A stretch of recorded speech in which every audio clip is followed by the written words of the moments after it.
കേരളത്തിൽ ഒരു പ്രത്യേകതരം സമര അന്തരീക്ഷം വളർത്തിയെടുക്കാൻ വേണ്ടി ഈ പ്രതിപക്ഷ പാർട്ടി എന്ന നിലയിൽ കോൺഗ്രസും അവരെ സഹായിച്ചുകൊണ്ടിരിക്കുന്ന യൂത്ത് കോൺഗ്രസും മറ്റ് ചില മാധ്യമങ്ങളും ശ്രമിച്ചുകൊണ്ടിരിക്കുകയാണ്. ഇത് വളരെ ഗൗരവത്തോടു കൂടി കാണേണ്ട ഒരു വിഷയമാണ്. ഒടുവിലുണ്ടായിട്ടുള്ള ഒരു വിഷയം ഇന്നലെ നമ്മൾ കണ്ടു. ഇപ്പോൾ കാട്ടാനയുടെ ആക്രമണത്തിൻ്റെ ഭാഗമായിട്ട് ഒരു സ്ത്രീ കൊല ചെയ്യപ്പെട്ടു. സ്വാഭാവികമായിട്ടും ആനയ്ക്ക് പ്രത്യേകിച്ച് രാഷ്ട്രീയമൊന്നുമില്ല. ഈ വന്യജീവി ആക്രമണം എന്നത് ഒരു പുതിയ പ്രശ്നമായി കേരളം അഡ്രസ്സ് ചെയ്യേണ്ട ഒരു കാര്യമാണ്. അപ്പം അങ്ങനെ എല്ലാവരും ചേർന്ന് അഡ്രസ്സ് ചെയ്യേണ്ട ഒരു വിഷയത്തെ എത്രമാത്രം ദുഷ്ടബുദ്ധിയോട് കൂടിയിട്ടാണ് കേരളത്തിലെ പ്രതിപക്ഷം ഉപയോഗിക്കുന്നത് എന്ന് നമ്മൾ കാണുകയാണ്.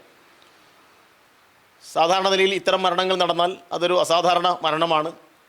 ഇൻക്വസ്റ്റ് നടപടികൾ പൂർത്തീകരിക്കേണ്ടതുണ്ട്, പോസ്റ്റ്മോർട്ടം നടത്തേണ്ടതുണ്ട്, അതിനുശേഷം ബന്ധുക്കൾക്ക് ആ ബോഡി വിട്ടുകൊടുക്കേണ്ടതുണ്ട്. ഇന്നലെ ഈ മൃതദേഹം കൈക്കലാക്കാൻ വേണ്ടി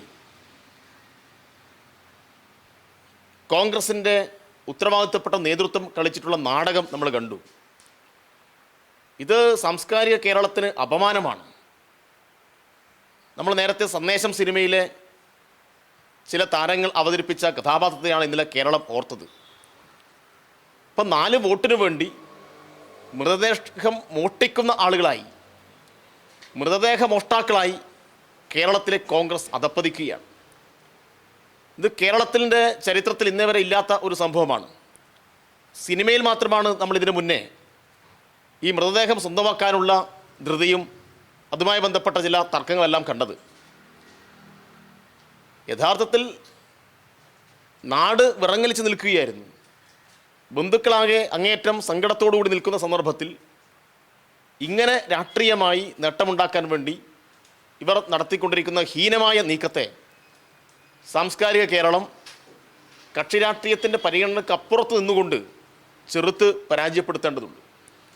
പക്ഷെ ദൗർഭാഗ്യവശാൽ ചില മാധ്യമങ്ങൾ ഇവർക്കെല്ലാം ചുട്ടുപിടിക്കുന്ന പലവിധത്തിലുള്ള വാർത്തകളും കൊടുത്തുകൊണ്ടിരിക്കുകയാണ്. അപ്പം അതുകൊണ്ട് ഇതിൻ്റെ യാഥാർത്ഥ്യം മനസ്സിലാക്കാൻ കേരളീയ സമൂഹം തയ്യാറാവേണ്ടതുണ്ട്.